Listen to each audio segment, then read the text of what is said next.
An all-star game, too. Jump and settle, LeBron off the steal and puts it down. Gotta get back, man. They play fast. That's James. Here's to James from Anthony. Well, that's 2 deflections LeBron James has had in transition. You got 9 dunks. Hey! Does it again. Goes to the window. Man. Blake Griffin, 4 for 5. All have been stuffs. He has 8 points. That one was nice. Windmill. That was far, too. Gathered in by Durant, lost the handle, goes to get it at midcourt, finds Harden near the rim, leaves it for Davis. I know it's all-star game. Yeah, there's no reason we shouldn't run back on defense. James from the Oh, he caught it and it went like that. Durant into the lane, cuts left to right beneath the hoop, and sidewinds a right-hand jam up there. Hey, Dirty. Oh, sure. Let me hit this, please. And the West with the most points scored in a half. Hey, anybody ever scored 200 in the all-star game? Most probably like 147, maybe 148. You had to beat that easy. With a gorgeous move. Final seconds of the third. There you go. Let's go, John. Wall puts a move on Lillard. Beautifully done off the crossover. Irving guarded by Howard. Irving with the scoop. Irving goes right to the rack, goes up and under, puts him with the right hand. Oh, Kyrie Irving. Give me this one, Melo. There's Anthony for 3, and that is an NBA All-Star record. 7 3-pointers. Anthony for 3.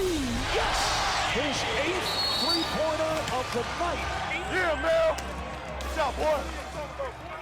The most points by one team, 163 by the East. Most combined points. The win tonight, snapping a 3-game winning streak by the Western Conference. Kyrie will get my vote for MVP. Kyrie.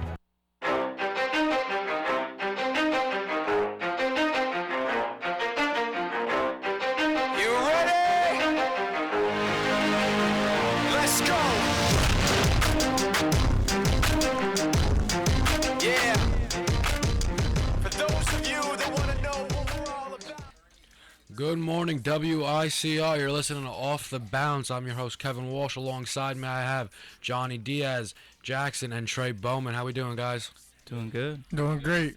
Awesome. Today we're going to kind of get into our mid-season awards, some trade deadline talking, of course, our very own Iona Gales.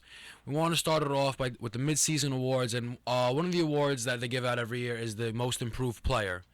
And that's normally, the player who from season to season has done, improved the most, so it's pretty self-explanatory.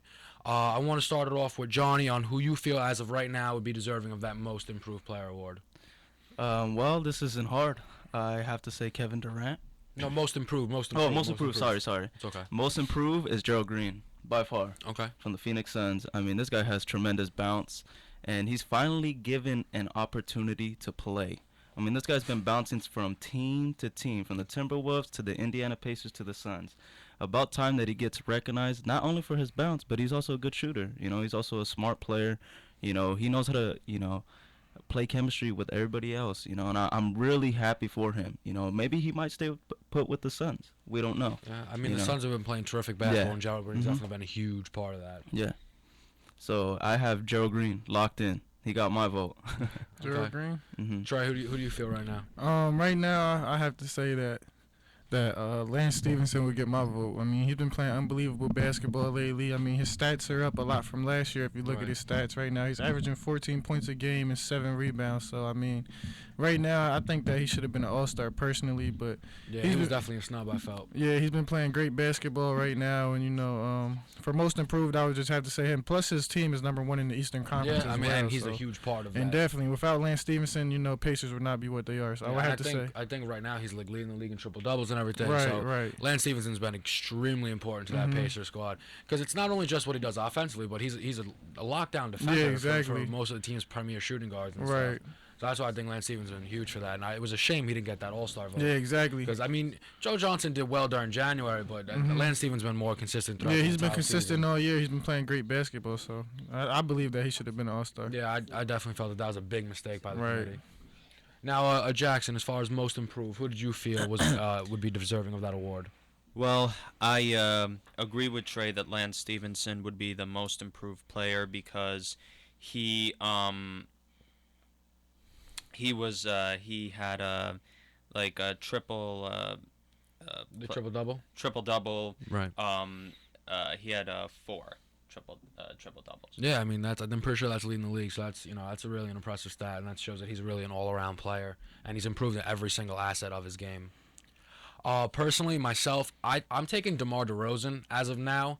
The Raptors are looking really, really good this year. I mean, the East is terrible in comparison to the West, but they're going to be a playoff team. I mean, he's scoring 22 points per game, rebounding like 4.5, assists almost at 4. He's got help from Kyle Lowry, but his numbers are all up from previous seasons, and I think he's been doing a terrific job helping that Raptor squad improve and get better. Yeah, I have to agree with you. He has been a key piece for the Raptors. He's been playing unbelievable this season and definitely has improved a lot. Yeah, I mean, I think come down towards, the stretch, I think a lot of it's going to come to where you see their teams placed. I think if the Pacers finish with the overall best record, then that will favor them, in regard to Lance Stevenson getting the award. And, honestly, the Raptors are capable of getting a top 4 seed due to the fact that the Eastern Conference is so weak. And that could be something that really plays into DeMar DeRozan's hands. Right. Yeah, that's true. I think it's stuff like that also has a lot to do with not only just the player's actual play itself. Yeah. Now we're going to go over to our next award, and we have the Defensive Player of the Year. So I want to start it off with Jackson. Go ahead if you could tell me who you feel right now would be the Defensive Player of the Year. Well, I think the Defensive Player of the Year would be LeBron James because he's an all-around player and he's a great passer. Yeah. I mean, LeBron is definitely someone who's been in the conversation for that award for years. I mean, he can guard every position on the floor, and that's why he's so versatile. I mean, if he's playing the Clippers, he can guard Chris Paul, and then he can go and guard Blake Griffin. And I think that that's what sets LeBron James apart, from a lot of these players in the league. It's just the versatility on not only offense, but defense as well. Right. LeBron James is a great defensive player, but my vote would have to go for Cephalosha. Okay. From the Thunder. I just love the way Cephalosha is so aggressive on defense. I feel like he's really one of those players that don't really worry about how many points he scores, and he just wants to play the best offensive player on the opposite team and lock him down. And I respect that about his game. And if it had to be a player in the NBA, I would say Cephalosha, just because of how hungry he is on the defensive end. Yeah, I think that, someone like Cephalosha, and that's the thing, because he's on a team like the Thunder, he doesn't really need to score as much because, Durant carries the load, and Ibaka's been playing incredible, and especially when they get Westbrook back, who's going to be coming back tonight against the Heat. Cephalosha he's allowed to focus on that defense of the ball, and that's huge for them because he can take a team's best player and shut them down or contain them, and that allows Durant to use most of his energy on the offensive side of the ball. Also, on the other end, LeBron has to guard the best offensive player still on every team, and I think that's why in the end I think the Thunder might be able to make a good chance with the Heat. Yeah, I mean that's that allowing when you have key pieces, a guy like Cephalosha is what makes a team so much better. Right. So, and that's why I think he's very valuable, undervalued definitely to that team. Yeah, definitely. And I mean him, he's always like first defense all team and everything. So I really like Cephalosha. Johnny, who do you have as far as Defensive Player of the Year goes? Well, this is a no-brainer for me. I have to have Joakim Noah. Joakim Noah is also a great player. He has that instinct where, it's just out of this world. Great players have the type of instinct where everybody questions how did they do it, but no one has answers. And I feel like Joakim Noah has took a big responsibility role after Derrick Rose being out. He's been playing great defense, and I feel he really deserves it. He really deserves it. You got to understand, a player that's a Defensive Player of the Year is taking a role after when a superstar is out, or they have to take the lead of being that superstar. So another locked-in vote, Joakim Noah. I have to get him. Joakim Noah's all-around game is just really impressive, but especially on the defense side of the ball. I mean, he's double digits in rebounds, and I mean, he's someone who can actually step out and guard point guards. I remember, I think it was last year in the All-Star game, he was guarding, I think it was like Derrick Rose, maybe he was hurt at that time. I don't remember. He was guarding a point guard, and he was doing like a good job. He's extremely talented on the defensive side of the moves ball. his feet very well. Yes. And I mean, they're the second overall defense in the league, so I think something like that can really help his case come the end of the season. Right. Now, I'm making kind of a bold statement here. I don't know if he'll actually win, but I think someone who needs to be talked about more is Anthony Davis. It's his second year, but I mean, he leads the league in blocks per games. And last night I watched the Knicks Pelicans game. Right. He guarded Carmelo Anthony extremely well. Like, I mean, Melo was still able to score because Melo's the second best scorer, if not the best scorer in the league. I mean, that's still debatable between him and Durant, but I mean, Davis was staying with him, and it's so impressive to watch Anthony Davis move his feet. The athleticism and everything that he brings on the defensive end. I mean, I don't know if he'll get it this year, but I can guarantee within the next 3 years he'll have at least one of those defensive player awards. So I think, but I think right now, I think the actual favorite for the award might be Roy Hibbert. I mean, a lot of people felt like he was going to win it last year. I mean, you know, right now the Pacers have the best overall defense, and that is something that really helps when they're voting, because they look at which team is the best defense, and then it's who's the centerpiece. Right. I mean, Hibbert has a lot of guys around him that help. I mean, Paul George is probably possibly the best perimeter defender in the league. You know, David West is no slouch. Lance Stevenson, as we mentioned. Right. But I just think Roy Hibbert in the middle of that defense is what really elevates that defense every time they step on the court. Right. Yep. Now we're gonna kick it to the MVP, and this year's been very interesting because, you know, there's, you know, the Slim Reaper Kevin Durant has been on an absolute tear, and he's been really, you know, doing his thing. But, you know, you still have LeBron James is always in the conversation, and then, you know, some surprises, guys like Paul George and LaMarcus Aldridge, who've been making cases for themselves due to their team's success. So, Johnny, I'm gonna start it off with you. As far as the MVP, who are you liking? Well, originally I had Paul George, you know, at the beginning of the season because he was playing phenomenal. But, you know, obviously, you know, now it's the mid-season, you know, everybody has their different answers now. You know, now it's Kevin Durant. I mean, this guy he's tired of being second. Like you said, he's tired of being second. It's his time. You know, without Russell Westbrook, we don't know how much he's going to average, you know, but he was averaging without Russell Westbrook 35 points per game.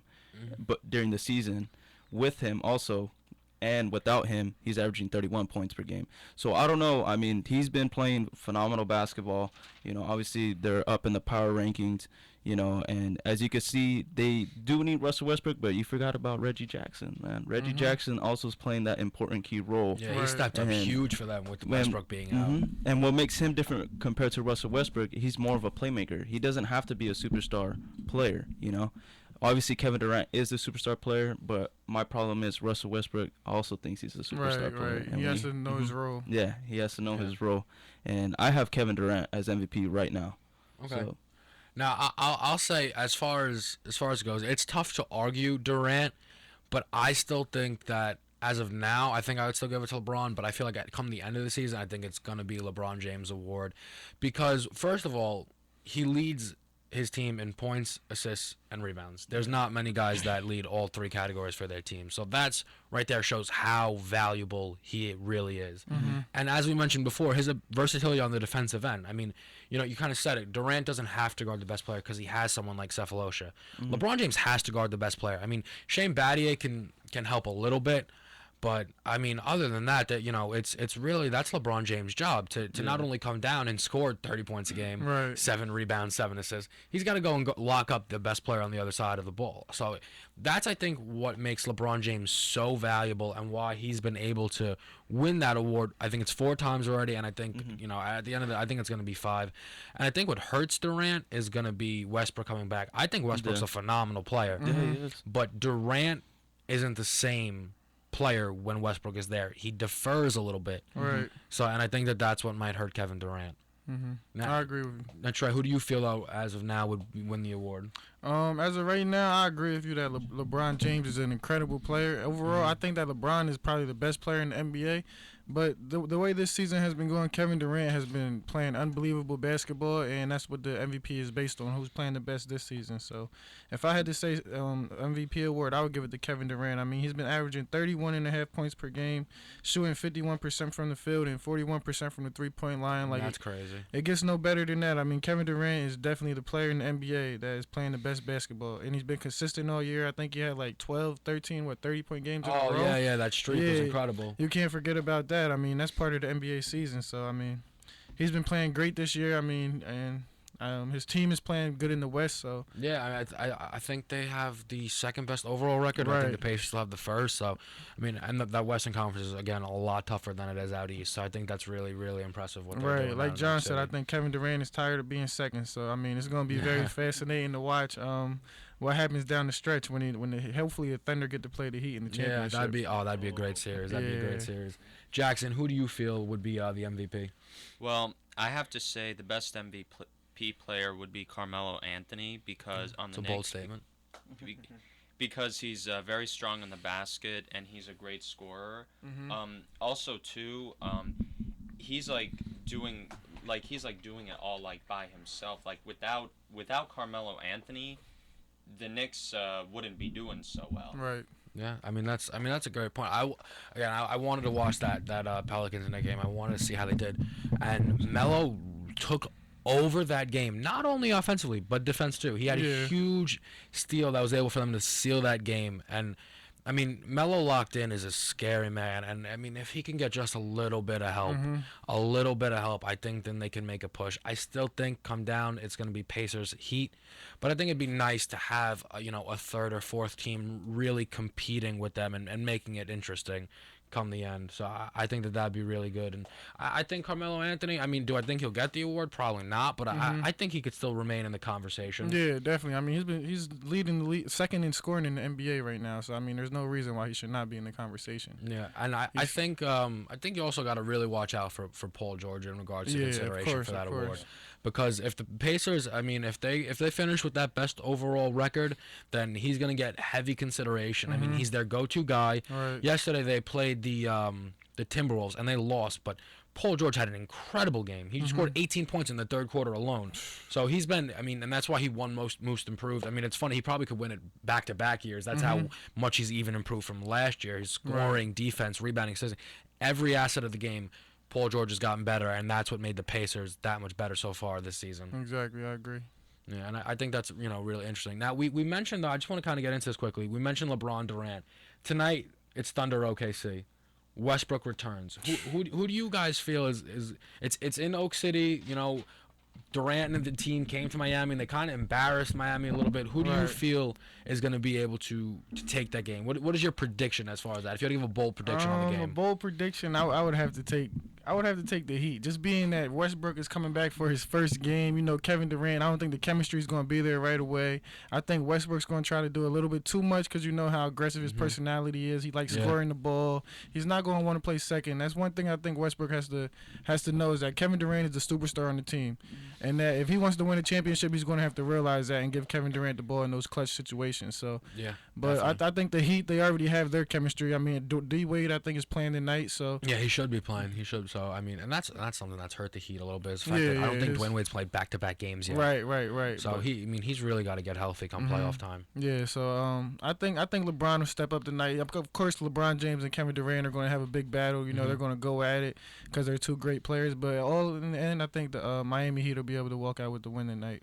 Yeah. My personal bold prediction is that not only will LeBron James score more than Durant tonight, but I think he'll hold Durant under 30. And I mean, normally it's like, okay, he scored 29. But for Durant, if you hold him under 30, that's really impressive. So I think that's my bold prediction towards tonight's game. I mean, John, do you have any statements in regards to this, this evening's game, or who you feel will win, or anything like that? Well, I'm gonna go with my gut feeling. I feel Thunder are gonna take it tonight. Okay. Like I said, when I mentioned Kevin Durant's tired of being second, this is going to determine who's going to be MVP. All these matchups that they're having between LeBron, Kevin Durant versus Paul George, LeBron versus Paul George, all these games are going to be determined who is the MVP. And this is the last time they meet unless they come to the final, so this is going to be a statement game. Right. So tonight's a big night, and Kevin Durant knows that. He knows that tonight's going to be a big night. And with Westbrook, again, like Trey mentioned, he needs to stop thinking he's a superstar. Don't get me wrong, he is a superstar. He's one of the top point guards in the league as of right now, even though he was injured. But he needs to realize my job is to be a playmaker, and that's what Derrick Rose had a problem because he's obviously a scorer.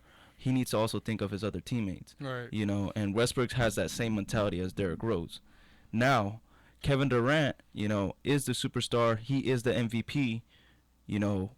Kevin Durant needs to talk to him. Kevin Durant needs to be that captain and be like, you know what? Let's find something out that we can both distribute the ball with ourselves and the team to score, because obviously they're always going to be the go-to guys, Who's going to take the last shot? Kevin Durant. Right. You know. Definitely. And so I feel Thunder are going to take it tonight. So. Yeah, I mean, I think one of the biggest things that's been helping Oklahoma City is when Durant and Ibaka are running that pick and roll together. Yeah. Mm-hmm. And I mean, Westbrook just has to be willing to kind of stand in the corner as those two do that. I think that's been a dominant part of the Oklahoma City Thunder's game. And, with Westbrook there, you didn't really see that as much because he's normally dominating the basketball. So I think you got to be able to stay in rhythm, and I think Westbrook needs to ease himself back. And the thing is, it's bad that the first game back is going to be against the Heat, right? Because he's gonna want to play to the best of his ability. He's gonna want to play all 48 minutes, and he's gonna want to make a statement. And right. I think he's. It's not that he's selfish. It's just that he is extremely talented. But I just think he needs to realize that Kevin Durant is more talented, and it's Durant's team first. Right. And I think that's a big on Scott Brooks to make it very clear to Westbrook of that. Jackson, if you had to pick though tonight, who do you like, Heat or Thunder? I would have to say Thunder because they're at 6-10, and Kevin Durant is an all-around player.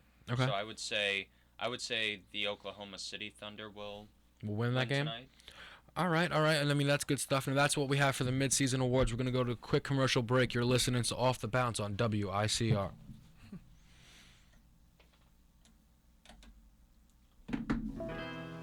Oh, darling, please believe me. I'll never do you no harm. Believe me when I tell you, I'll never do you no harm.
Can we just for one night let the stars decide where we belong?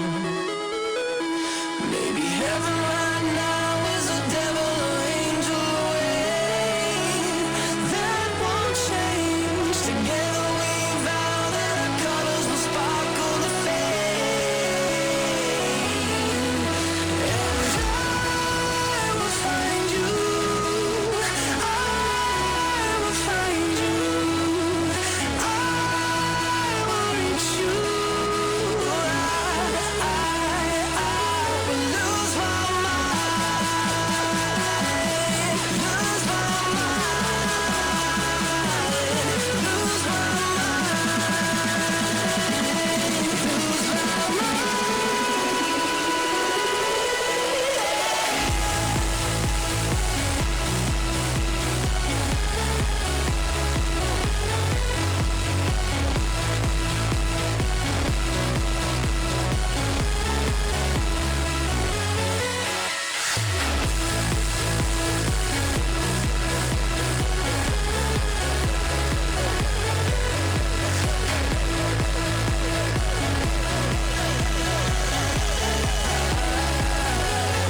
Lose my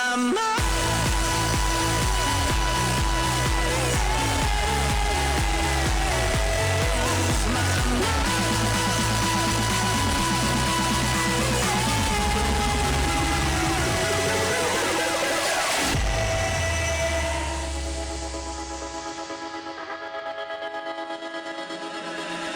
Maybe heaven right now is a devil or angel away. That won't change. Together we vow that our colors will sparkle the flame. And I will find you. I will find you. I will reach you.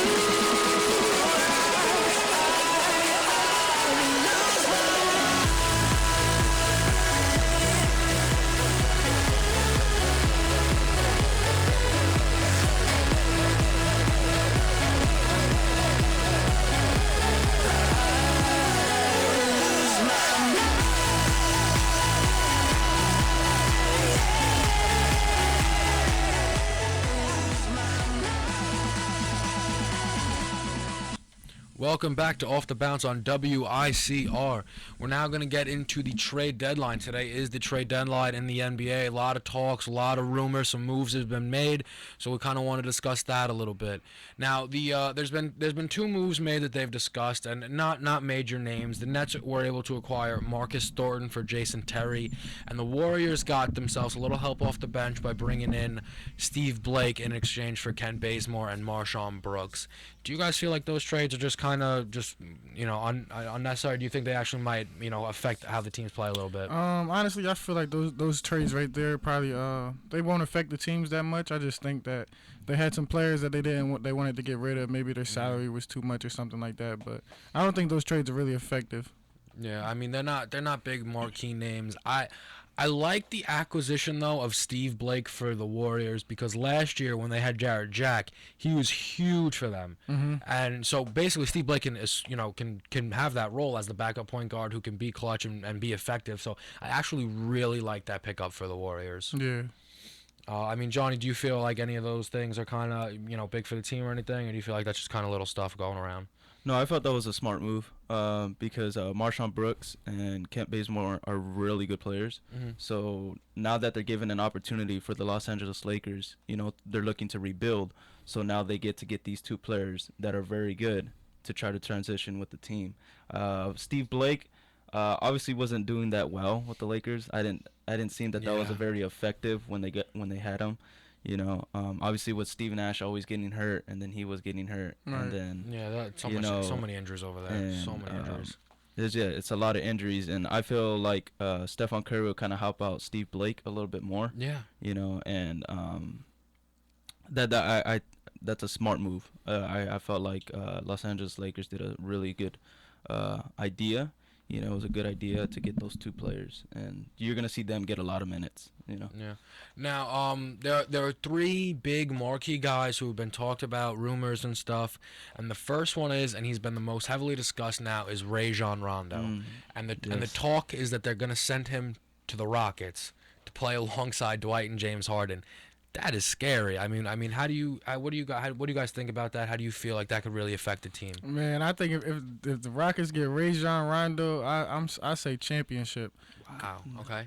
If the Rockets get Rajon Rondo, I'm definitely saying championship because This season? this season, Okay. Rajon Rondo is a contributing factor. He's the point guard. He controls the tempo. Remember when he was with the Boston Celtics, how he ran that team with Kevin Garnett, Ray Allen, and Paul Pierce. So Yeah. remember how Rajon Rondo, maybe he was injured last year, but I think Rajon Rondo is one of the best point guards in the NBA. Definitely Still is. to this day. Yep. And when he comes back and plays with the Houston Rockets, he has James Harden running the wing. He has Dwight Howard in the post. I mean, what more can you ask for as a point guard?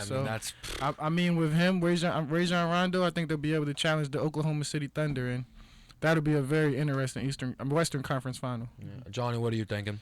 No, that would be kind of a smart move, but I really don't see him going to Houston. I really see him going to the Knicks. And, Really? Yeah, I really do, because the Knicks are struggling right now because they don't have a good point guard. They don't have a good point guard. And Raymond Fountain, you know, obviously is very out of shape because when he was with Charlotte Bobcats, he was good shape and they were doing fantastic with Gerald Wallace, you know, but Seems like ages ago. yeah, it seemed like ages ago where Adam Morrison was pretty good. But no, I really don't see him going there, you know. Obviously, you know, he is the top pick. You know, everybody's like, "Oh, well, where is he going to go? Where is he going to go?" He would fit in Houston and he would fit with the Knicks. Just cuz what makes him an outstanding point guard is he's a playmaker. That's what you have to be as a point guard. You got to be a playmaker to help your players to get into the game, you know, and Rajon Rondo fits that role of, you know, he would give you that 10 assists, or who knows, he could probably get you triple double. I think the biggest thing about Rajon Rondo is he's still the most true pass first point guard the league has right now. And I mean, if you have the ball in Rondo's hands, you're probably going to get a good shot. And what I love about it for the Rockets, if they can get it done, they're right now 28th in the league in regards to turnovers. That's terrible. That's really bad. And come playoff time, you can't turn the ball over. Right. You just can't have that.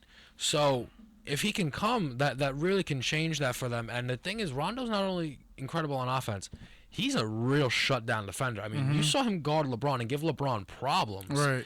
I mean, you bring in a guy like Rajon Rondo, that can really change the entire, approach of that team. And I agree with you that, I mean, I definitely could see them in the Western Conference Finals. And, I mean, if they make it to the finals and they play the Heat, there's no one guarding Dwight Howard. That's going to be a problem. Right. And I think right now with the Wade's injuries, I think Harden would have the edge there. And, I mean, they're going to struggle with LeBron James. Of course. It's going to be the same thing because Rondo can pass up LeBron a little bit, and Dwight's going to abuse down low because Chris Bosh is not a center. He's a power forward who likes to be outside and finesse, and it's going to be a really big problem if that's a matchup that happens.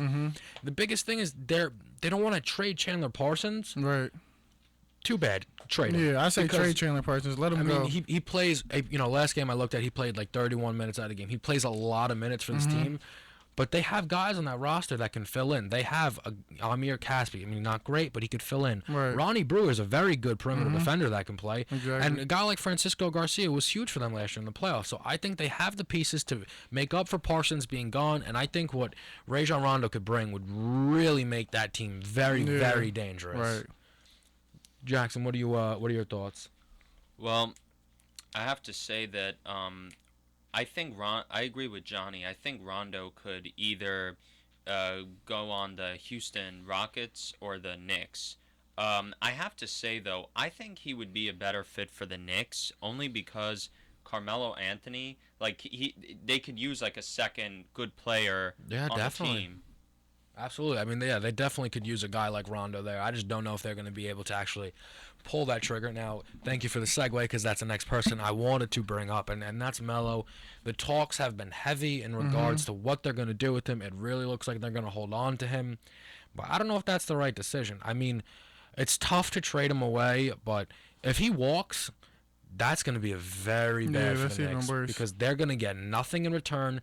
You know, when they originally got him from Denver, they traded like half their roster to get him, and if he walks and doesn't bring them a championship, Right. then that means that was an extreme loss for the Knicks, and that nothing really good came from it. Right. The thing that I had to say about that is that Carmelo Anthony, he's from New York.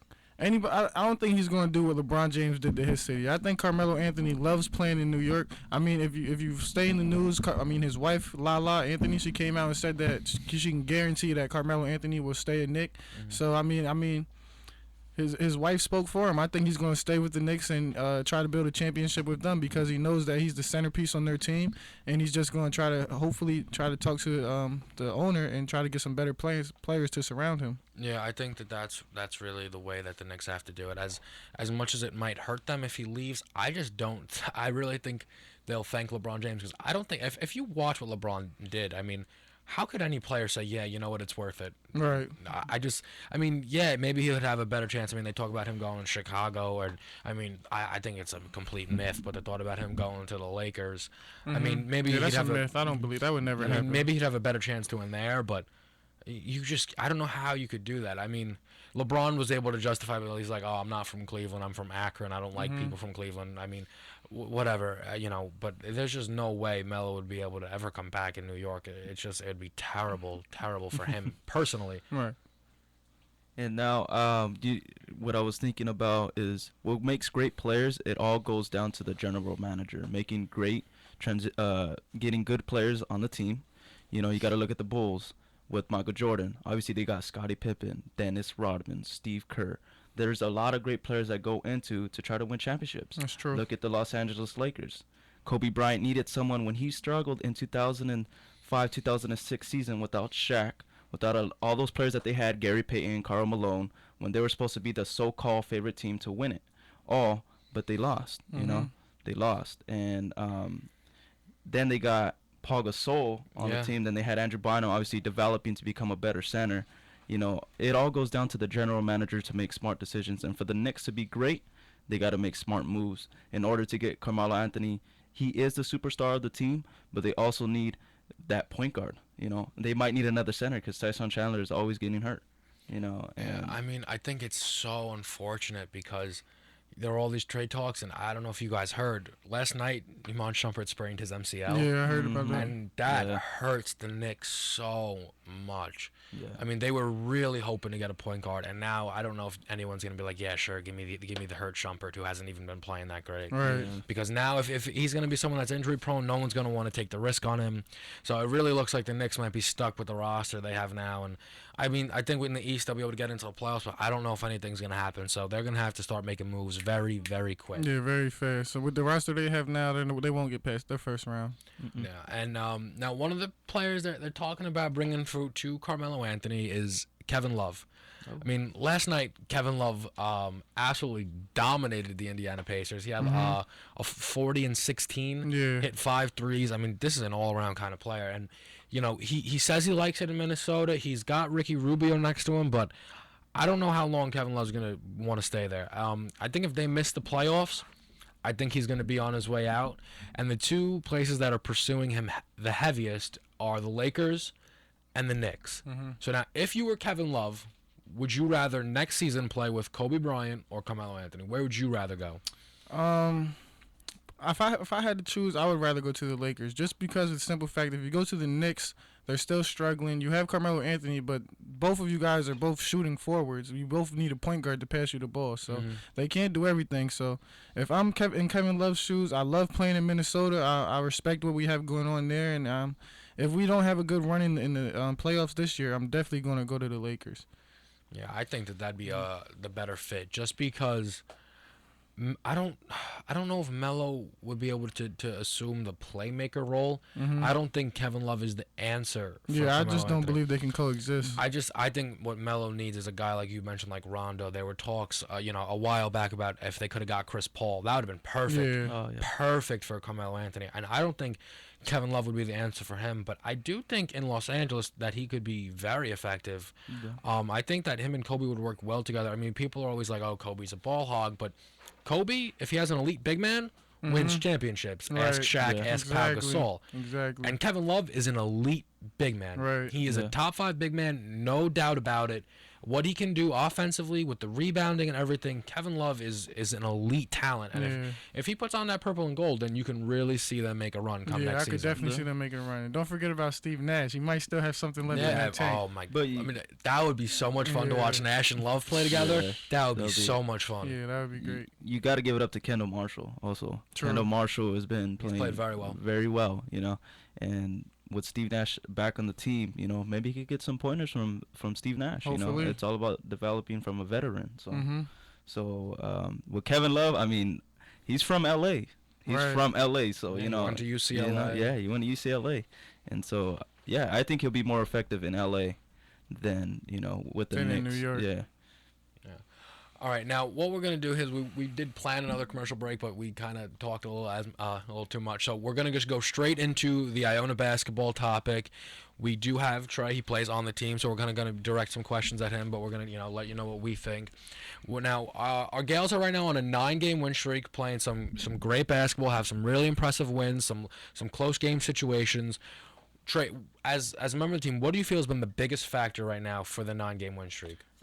Just being that we put more of a emphasis on defense.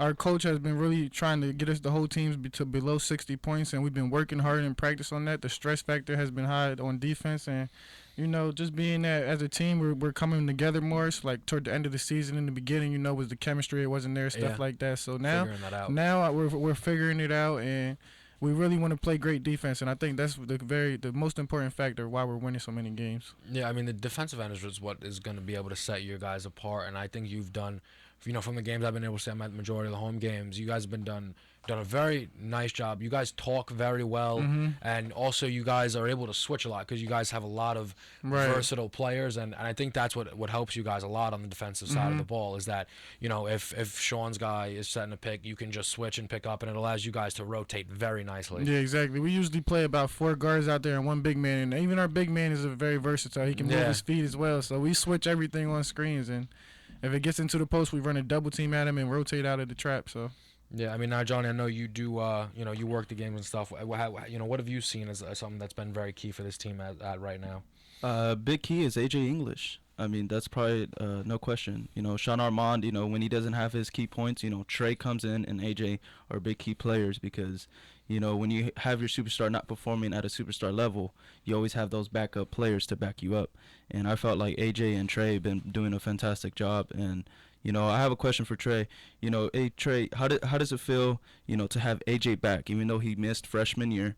What's that key role that he's been playing? Oh, man, AJ's been playing unbelievable this whole season, ever since last year, and he got injured. It was a tremendous loss for us, but, now that AJ is back this year, he's been playing great, and, he's been putting up unbelievable numbers. I think he's averaging like 17 points a game right now, and he's definitely one of the reasons why we've been on this unbelievable win streak. He hit 2-game winners. I mean, without AJ, I mean, we wouldn't be what we're talking about right now. Yeah, I mean, Jackson, from stuff you've heard about the team and everything, how do you feel about, the current 9-game win streak that we're on? Well, I have to agree with Johnny, AJ English, and Trey Bowman, because AJ English is great intensity for a game. He's a all-around player, and Trey has a tremendous bounce, good defense, and 3-point shots, and a good shooter. Yeah. Now, you mentioned AJ's 2-game winners. Is that by design? Do you guys feel like in those clutch moments, that's who you want to look to? I mean, he's the point guard, so he has the ball in his hands naturally. I mean, is that by design? Do you think come tournament time, you guys are gonna just be kind of looking who gets the open shot? I mean, do you guys how is that really working? I believe that it's not by design. It's just like. And honestly, in both situations, AJ has just found the basketball, and he just has a niche for being around the basketball, and luckily he's been able to knock down both of those shots. So, yeah. I mean, come tournament time, I mean, if it's pressure situation, I'm sure coach will draw up whoever has the hot hand, and we'll probably run and play for him. That's the thing. That's what I love about our team is that it doesn't have to be AJ. It doesn't have to be Sean. It could be who's ever on the court. Right. I mean, you have a great 3-point shot. Isaiah Williams has a good shot. Poole's been playing very well. And I think his shot's been improving. And I mean, if you throw it down to Lowry in the post or even at the top of the key, I mean, he's a mismatch problem for a lot of guys. So exactly. That's what I really like about it. If it comes down to those late game situations, who's ever on the court can get you a bucket. And I think that's what makes us so versatile and so effective out there. Right, I agree with you. Our team is very versatile this year. We're looking to 2P in that MAC championship. Yeah, definitely. Now, in regards to that MAC championship, the biggest obstacle probably to get through is going to be Manhattan. Now, before we go there, though, you have 2 away games, Ryder and Marist, and those are what people call trap games. When you're already looking at Manhattan and you kind of overlook them. How do you make sure you don't do that? How do you make sure that you're focused, keyed in on Ryder, then keyed in on Marist? That way you can keep this win streak coming and stay hot going into Manhattan. You never want to look over any team in our conference. Our conference is so good that you can lose any game. Every game that we play is just as important, and we try to prepare ourselves every day in practice for the next team that we have coming up. So right now we're focusing on Ryder. We're watching a lot of film on them. Going over some of the sets that they run in practice, stuff like that. So come Friday, we'll be well prepared and focused on Ryder. I mean, nobody's really worried about Manhattan. That's good. That's good to hear. I mean, now this is just something I really wanted to ask you, because I was at that Manhattan game, the home game, and the crowd was incredible. Do you guys on the court, does that affect you, and does that make you play better? How does that really affect how the team operates? The crowd energy is one of the biggest factors to a home game there is, because that's like the 6th man on the court. When the crowd is into it and they're chanting, they're shouting, that's just energy in the building. It just makes everybody want to play that much better, just to make the fans go crazy. Yeah, and the thing is, I felt like that was possibly the best game we've played all season. So I think that was the best crowd we've had. So I felt like that was something that really played a role in it. Right, yeah, it was great. Yeah, and we can't forget about, the return of the Mac. Not Mark Morrison. Not the big Mac. Yeah, not the big man. Shaquille Scott. He's in the building, Shaquille Scott. Definitely shout out. He's out injured, this year, but he'll be back next year. Yeah, when he comes back, man, it's going to be unbelievable. Yeah. He's going to do a lot of tremendous things for our team. Now, we don't want to just give all the men the credit, because right now our the Lady Gales have been playing some incredible basketball. Currently 22-3. Sunday, I didn't even realize this. D'Amica dropped 46 points. 46. What? I didn't even know that. Sunday? Against Ryder. Ryder beat them 73-71 last time they played, but D'Amica struggled. She came back and dropped 46 and tied the record for the MAC. Wow, that's the MAC and beat the record for Iona's men and women's. Wow. She beat her old record. Her old record was 43 against Columbia this year. I did not know that. She dropped 46. They've been playing incredible basketball, the women. It's been so impressive to watch. And the thing is, they, right now, the go-to scorer, obviously, she scores 46 points per game is D'Amica, but that's not the only option they have. Right. There are times you see them, they throw it down to Sabrina, and she's able to make a move, and Joy Adams is an absolute beast on the boards, and she can get offensive rebounds, and she can get her own shot. She has a little mid-range game, and I think that's something that's very important. Yeah, I think Joy has helped them out a lot, but I also think Sabrina she's leading the country in blocks right now. So being that she's a big factor and that she's giving them length and on the defensive end, she's playing great all-around basketball. I think Alicia Powell, you can't forget about her. Definitely. For how small she is, she's feisty, man. She plays great defense, and she's great with the ball. Right. And D'Amica's 5th in the nation in scoring, and Joy Adams is 3rd in the nation in rebounds, averaging 13.7. Wow, that's incredible. Yeah, and that's the thing that's been able to to make this team so effective, is that they are getting it from all sides of the court. They're doing it defensively, they're doing it offensively, and they have a great chemistry, and you can see it out there, and they play very well together. I think that Joy Adams is one of the great players on the women's basketball team, because she has an average 13 rebounds per game. Yeah, she's been very effective. It's been great. But this, I believe, has been all the time we've had. We want to wish the men's team best of luck against Ryder coming up, and also the women on their future games. This has been Off the Bounce on WICR. I'm Kevin Walsh. Alongside me, Trey Bowman, Jackson, and Johnny. Thank you for listening.